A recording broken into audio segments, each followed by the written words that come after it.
Welcome to the Fundraising Leadership Podcast, where we talk about topics related to fundraising, leadership, coaching, and management for professionals in the nonprofit world. I'm Michelle Maloy Dillon.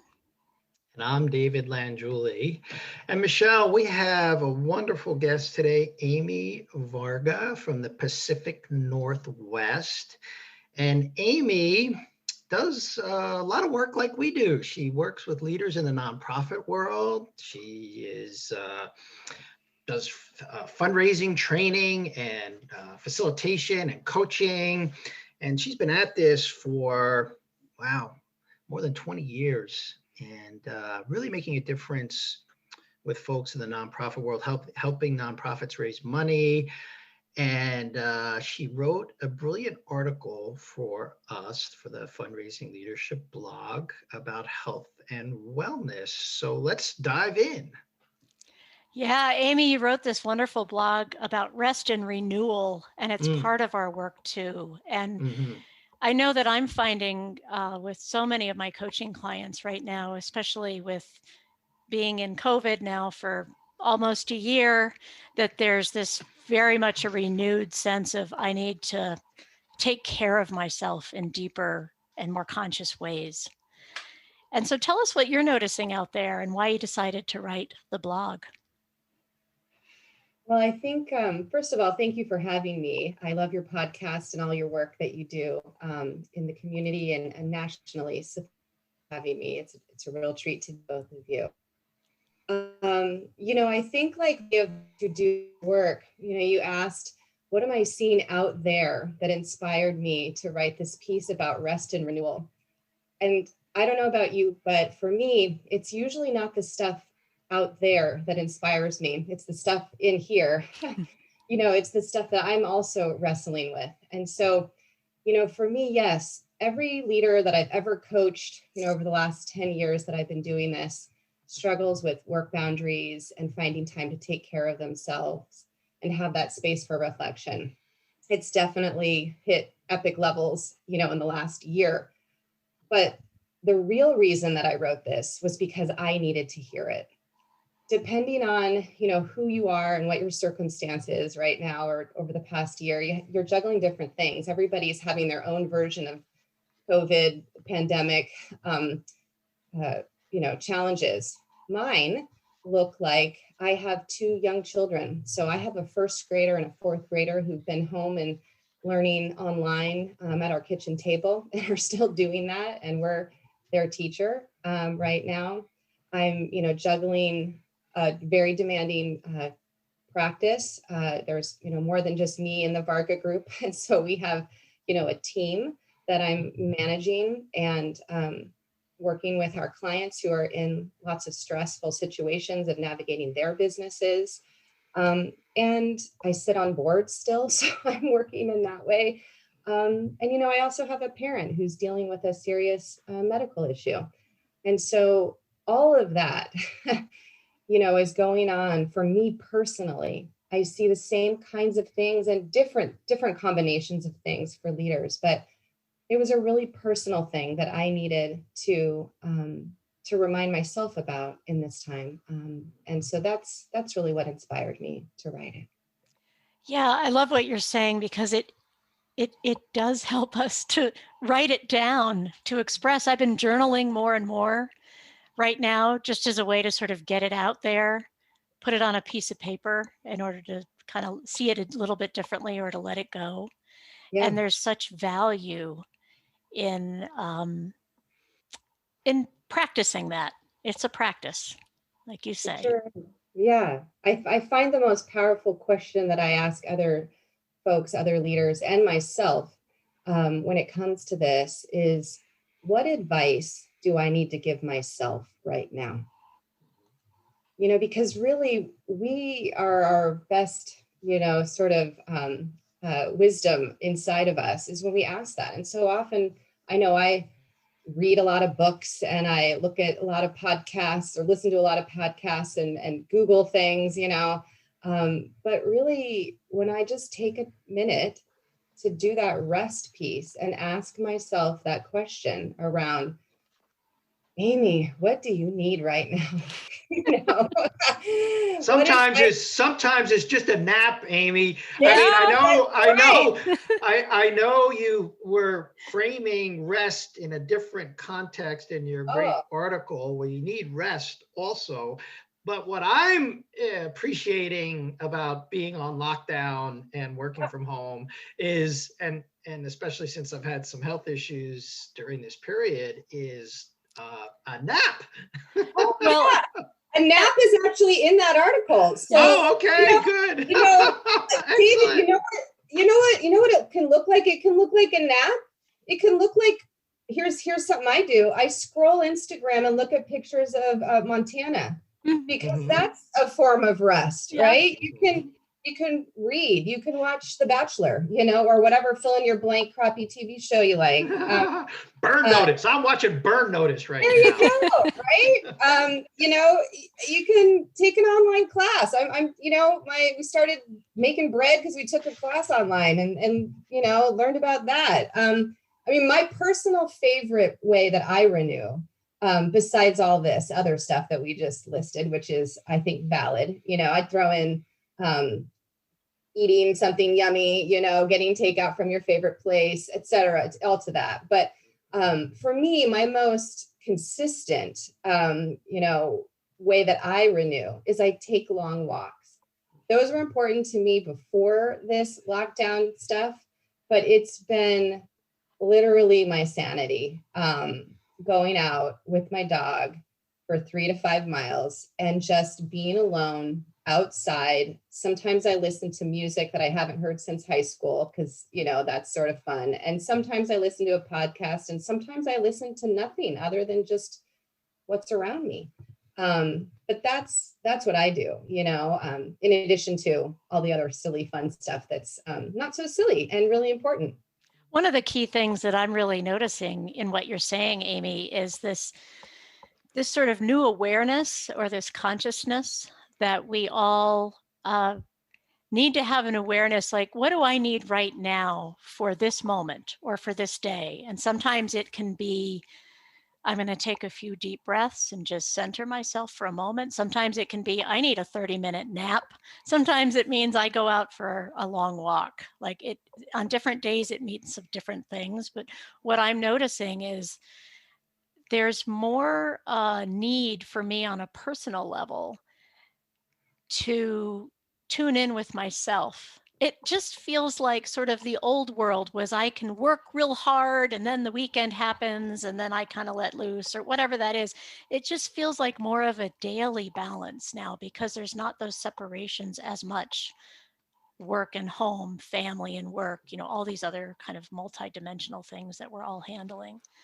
Yes, that's right. I don't know if either of you saw the excellent piece that Beth Cantor recently put out on her blog about, we all like to lament commuting in the past or driving around to things, but actually, and it's not that fun, but this idea that we don't have that transitional time, is a loss in a strange way that people maybe didn't appreciate. And so she wrote this excellent piece on creating a fake commute for yourself, that you could go out and walk or do something in the morning that you would have spent that 20 minutes or however long driving to. What could you repurpose that time for, that you can create those transition times before and after work, your workday, so that you put a more structured approach even in this time when we're at home. And I really liked that idea. And I thought that was a neat way of thinking about how to, one idea of how to navigate this time. Absolutely. I've had some clients get really creative with that idea. I've had clients get on their stationary bike for 30 minutes, at the end of the workday, or actually physically go outside, or even enjoy their kids or their new puppy or something like that, and say, okay, every day at 5 o'clock, this is what we're doing. We're, just to circle the block and come back. Exactly. To create that transition. That's right. Yeah.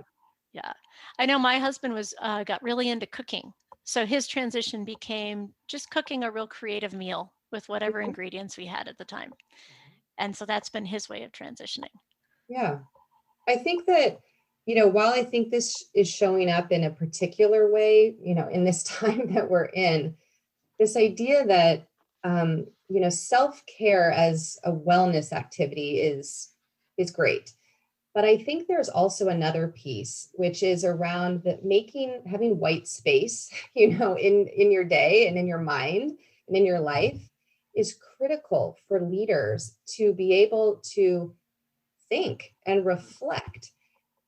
Even I've been calling it BC, before coronavirus, so like in the BC time, that was true. Yeah, this is a time we're all living in that there's some different challenges, but the reality is before coronavirus, I still struggled with this, and every leader that I ever coached also struggled with this. The particulars were different, but the struggle was the same. And when I've asked leaders, what's the one thing you wish you had more of? They consistently say time to think. And we can't have that space and time to think without making space on our calendar, and having that white space. And, the idea that when everyone's had the experience of having a great idea come to them when they're taking a shower or they're driving somewhere or something like that. And that's what that's about, is in that sort of downtime when you're not actively working, your brain makes connections. And, things can emerge in that sort of what we think of as emptiness, but it's really not. Your brain needs time to make sense of things, and to make connections between things. And so I think it's not just about rest for your sort of physical well-being or self-care, but it's actually a critical component of being able to think strategically and be able to make purposeful choices as a leader. Well, and in the blog you wrote, you talk about, excuse me, you talk about putting stress on our mental muscles, where we don't have a chance to sort of rest and recover. It's very similar to a physical muscle in our body. If you're constantly working out, it's just gonna you're gonna break down. Yeah, you're gonna break down. The body breaks down, and you're gonna have a mental breakdown. And what I'm noticing is that in the work from home environment, where we're juggling all of the various balls that you mentioned, Amy, as far as parents, children, spouses, dogs, just at work, and that level of stress, there seems to be an amplification of that stress, and that's causing some breakdowns. I mean, it could cause like a serious mental breakdown, but there are other forms of breakdowns that can happen, like exhaustion or just cloudiness, or So I'd like you to. And impulsiveness. What would you recommend? What would you recommend for folks? Yeah, well, I think that, what you were talking about, Michelle, is this idea that when we frame stress as bad, that's not actually true. So like you were saying, similar in a physical context, if we want to get stronger, physically stronger, then we actually have to stress our muscles. The absence of stress does not create strength or resilience. And so it's, there's an article that's linked in the blog post that's one of my all-time favorites to share with people, which is called The Making of a Corporate Athlete. It's an old iconic article from the Harvard Business Review. And there, I'm pulling from that to say this, which is that it's the oscillation between stress and recovery, just like in a physical context, that creates strength. So when you stress a muscle, let it recover and then stress it again. That's how you build endurance and strength. And so very similarly in our professional and our mental capacities, the goal is not to eliminate stress. First of all, that would be an impossible goal. It's that we need to have an appropriate level of stress and have the space to navigate that stress and to recover from that stress. So creating that white space, having a demanding career is a good thing. It provides meaning.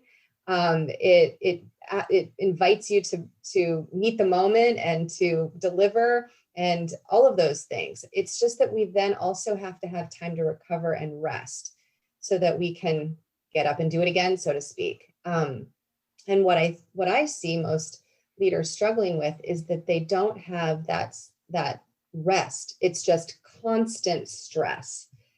And that's the problem. So I think when we talk about self-care and some of these other things, oftentimes I worry that the people that are talking about it give the impression that what we're trying to create is a stress-free environment or a stress-free life. That's just not possible. And actually, it's not beneficial if you think about it in this other way. So I think, David, your question, what would I recommend? I think one of the first things is to reframe this idea that we're trying to create no stress, that stress is inherently bad. And to first reframe our thinking around that, to say stress can be very productive. It's that we need to have the corresponding rest time to build that resilience and endurance and strength. What I really like about this idea, Amy, is that you're right. We're not going to eliminate any of the stressors that we have. And the more that we want to eliminate them, the greater stress we feel, because we're like, oh my God, this is intolerable. I can't get rid of all this stress. Exactly. So what we can do is stressing me out. You're stressing me out right now, Michelle. It becomes a form of stress in and of itself. That's exactly. Why can't I get rid of all this stress? That's stressing me out. Exactly. But what we can do is we can create some white space. Like, oh, I'm feeling stressed. It's just a fact. What can I do in this moment to create a little bit of white space? Exactly. Or maybe it's not in this moment. Maybe I'm going to, take 24 hours and just not work sometime next week, whatever that is. Exactly. That's right. Yeah. Well, I think it kind of aligns with some of the work that's been around for a while by, I'll see if I can pronounce the name, Mihai Csikszentmihalyi, in the field of flow. So there's a certain amount of challenge or stress, you could call it stress, that is required actually for us to get into a state of flow. There has to be some kind of challenge, and the challenge is usually best when it's just enough stress where we can rise to meet the challenge and not get overwhelmed by it. Yeah, so I like that. Yeah, that's right. I mean, that's where it never, when you feel really accomplished, like if you think about a time when you feel like, wow, I'm really proud of that accomplishment. It's something that challenged you. It's something that was somewhat stressful that you rose to the occasion to deliver on. It's not very satisfying when something wasn't challenging, and so that's, again, I think so much of this, we have these expectations that it's sort of like when people say, like, my goal is to be happy. It's like, well, that's not, you're not going to be happy, 24/7. Is that really the goal? And similarly, I think that trying to create zero stress is a futile attempt anyway. And it's actually not, even if you were to be able to create that for yourself, it wouldn't be satisfying. It wouldn't actually develop you as a leader, or a person for that matter. Yeah, I can certainly look back on times in my life when I wasn't stressed enough and felt completely lethargic. Exactly. And wasn't getting anything done. Right. Exactly. So yeah, it's that boring opposite. In some ways. It's very boring. Very boring, So I agree. Yeah. Yeah. And there's something about our culture where we reward stress, or we think of stress as being something that we has greater importance than it actually has. Badge of honor. Yeah. Yes. Well, check this out. Here's the thing. If we make more white space, if we work less, if we have less of that kind of stress, what that leaves us with is having to face our life and ourselves. So if you weren't working all the time and you weren't running around crazy and busy all the time, what might you do? And what I have found for myself and for others is sometimes I don't know or they don't know. Mm-hmm. And so I think that's another piece of this, a little bit of an antidote to this is to figure out what is it that you're interested in outside of work. And what might you do, even in a small way, to poke a toe into making a little bit of time for that? Because if we have less stress, if we are working less, the goal in theory is to have more time. But I think sometimes it's actually a little bit scary for people to have that time because they don't quite know what they do with it. And so I think it's important to have hobbies and to have interests outside of work that you don't commercialize. I mean, that's another thing that I could go on a long rant with. But today, I think so many people think of hobbies as then they have to, if they really like to knit, then they're going to start an Etsy store and start selling it on it. Like, no, maybe it's just knitting because it's fun to knit. You're not going to commercialize it in some way. So I would say resist the urge to turn your hobby into a side gig or an Etsy store or whatever. And just what is it that you genuinely enjoy doing? And that can help, I think, make you more interested or comfortable, maybe even having more space or downtime in your life. Well, what we're getting to here is what do you want the whole of your life to feel like and to be like? And work is one of those things. And even if work is very rewarding and you're passionate about your work, if that's all you're doing, that can feel imbalanced after a while. So figuring out who am I as a whole person? Who am I, Michelle, as a whole person? Exactly. That's How do I want to spend my life? That's right. Yeah, I think that is that's one of the most important questions that we can reckon with as people, and aligning how we spend our time with what emerges when you reckon with that question. Well, what I like about what you were saying earlier, Amy, about hobbies is that knitting or whatever it is, it can be a source of great enjoyment without necessarily being goal directed.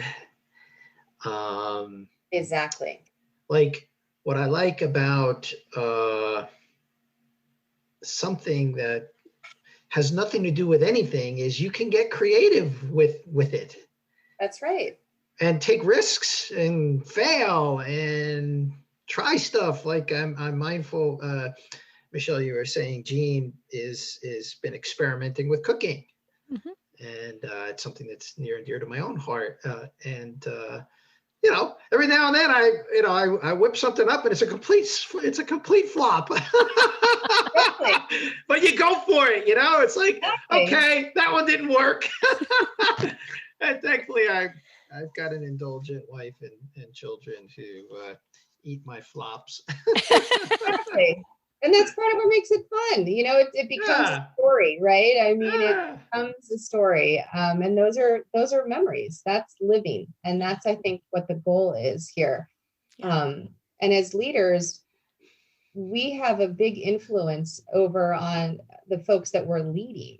And so I think another piece of this is it's not just for leaders themselves to do this for their own benefit. I think obviously we've established that it is to their own benefit, but I think also we have to model what we are giving. That's a form of giving permission to those that work for us. And so I think I worry when leaders don't model this and struggle with this, that they're communicating, even if they say, oh, I want you to have boundaries. I want you to take time off. I want you to, have time with your family, blah, blah. That if they're saying that, but their actions are not in alignment with that, they're not actually giving permission to those that work for them or with them to embrace this. And I think that's, if you aren't doing it for yourself, which I hope we've, a bit inspired people to think about doing for themselves, I think that's another big motivation or reason for people to take this seriously is, leaders, my experience is leaders really do care about those that they're leading, and they do want the best for them. And this is a gift to them. When you do this, it gives them permission to log off and not feel pressure to be on email at all hours of the day, or wondering if it's okay to take vacation time before, they are forced to because they're going to lose it, or whatever.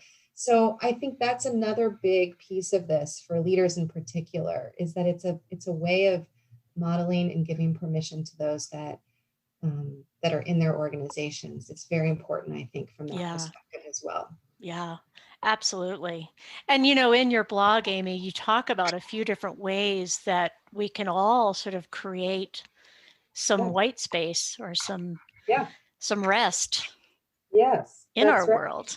Yeah. Well, I think some people need more structure around that than others. And so, in the blog post, there's a link to a really neat, if you haven't heard about the Wind Call Institute, it's a really, really wonderful program that leaders can apply to have a sabbatical through. It funds their organization to have them have a sabbatical, which is a really, a unique way of resting in a longer term way. But Wind Call is really committed to all of the things that we've been talking about today. And so they have a calendar that gives you a couple ideas each day of how you might experiment with little micro rest pieces. And that's I think a very actionable thing. You can just go on there and download that and see and be inspired, or even follow along with what they have there. And so I think that's a simple way to think about that. The other thing that, you guys were joking on, I could not agree more, that trying to conquer stress can itself become stressful, and a form of beating ourselves up around. And so I think sometimes what I do, and I've seen other people do, is we forget that we can start really small.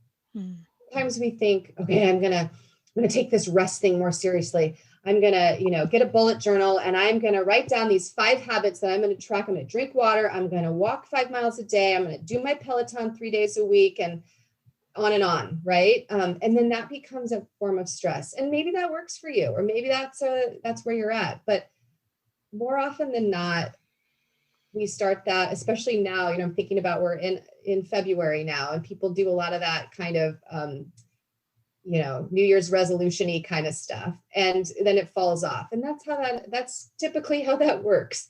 So I like to just say, start small. What is one micro thing that you can do right now? And it might be just literally taking a deep breath, in the moment, just when you're feeling overwhelmed, to just take a moment. And that in and of itself is rest. You don't have to think about it like, I need to take a week off, or I need to log off for the weekend. Maybe that's a thing that you can do, but maybe it's not right now. Maybe what you can do right now is to just schedule 10 minutes in between Zoom meetings instead of Zooming them back to back. And in that 10 minutes, just getting a drink of water and not checking your email and, catching your breath. So I think when we over plan for how to take rest, it kind of backfires most of the time. I must take rest. This is what it's going to look like.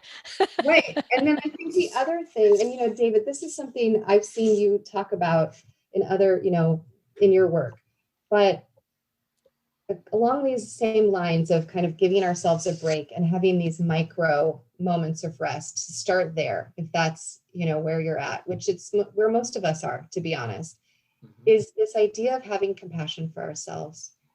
I think self-compassion is the power twin of rest. Yeah, well, So, yes, I agree. I'm deeply invested currently in some of Christian Neff and Christopher Germer's work around mindful self-compassion. I'm just actually with a group of people, and we're finishing up their excellent workbook on this topic. So that's another thing that many of us struggle with. We work in the nonprofit world. We can generate compassion for people who we serve, and yet for some of us, and myself included, it can be very challenging to generate compassion for ourselves. So I do recommend, in addition to your excellent article, this work around mindful self-compassion. Yeah. I have that same workbook, and it's a little bit of a tricky thing, because for those of us that are successful, we're driven and we're motivated and we're ambitious, and often we fuel that with pushing ourselves, and that often is not a compassionate voice that's pushing ourselves. Right. And that's effective in some ways, but I think the older I've gotten, the more that I have learned that I need to cultivate that other piece that inside of me around just being compassionate with myself. Yeah, even when, so to pick up on what you were suggesting to the audience, it can be very difficult for driven hyperachievers, people who can want to control everything, to take that 10-minute break.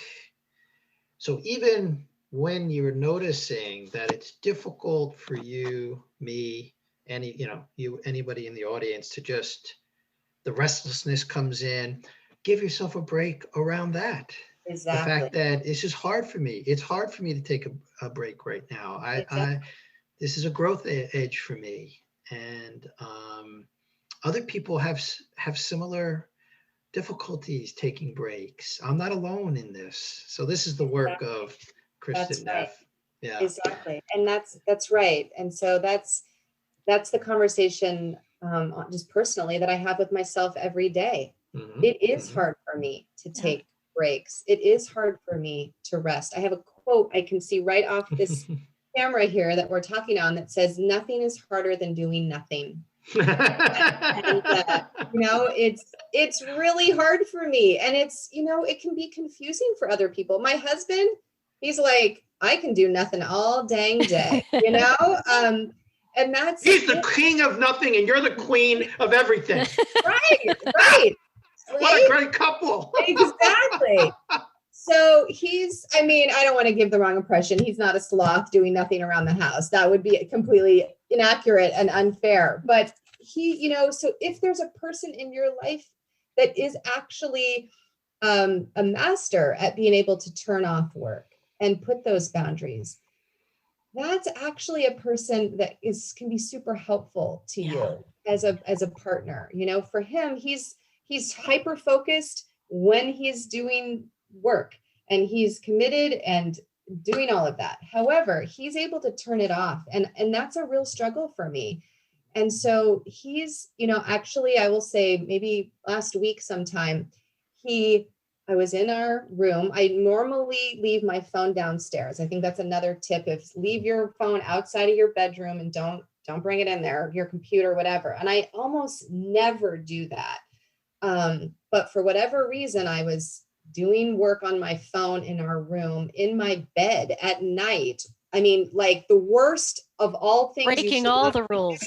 All the rules. And he came to me and he was like, hand it over. Give it to me. And I was like, no, I don't want to. I mean, I really didn't want to, which is, it was like, I'm the queen of like promoting this stuff, and I'm, like, I don't want to give my phone to you. And he just was like kind, but firm. I was like, put the phone in my hand right now. And he took it downstairs for me because I was never going to get up and take it down there, for whatever reason I was in that.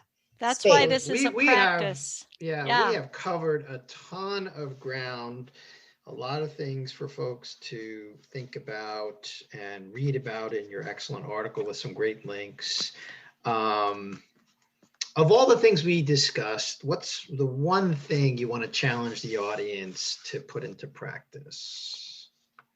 To pick one small micro rest piece that they want to try today.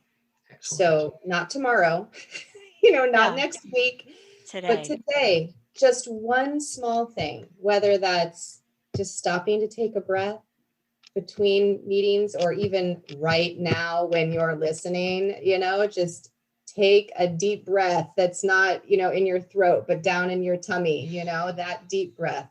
Great. Thank you, Amy. Thank you so much. Yes. And where can the audience find you, Amy? What's the best way for them to reach out to you? Where can they find you? Got it. There's two ways. My website, which is thevargagroup.com, and I have a newsletter, and that's a place I write about these kinds of things on. And then another place that lots of people like to find me is on LinkedIn under Amy Varga. And I post on a lot of different resources. They're mostly not mine, and they're mostly not, fundraising related. They're all along the themes that we've been talking about today. And so those would be the two places that I think most people would be able to find my work. Oh, great. It's been wonderful to have you as a guest, Amy. Thank you. This podcast is brought to you by Fundraising Leadership. We provide unique coaching and training programs that powerfully transform how you work in order to get results. Please subscribe if you haven't already, and you can find us on iTunes, Google Podcasts, Amazon Music Podcasts, and Spotify. And if you're enjoying the show, please rate and review it so others can find us as well. Now go put it into practice.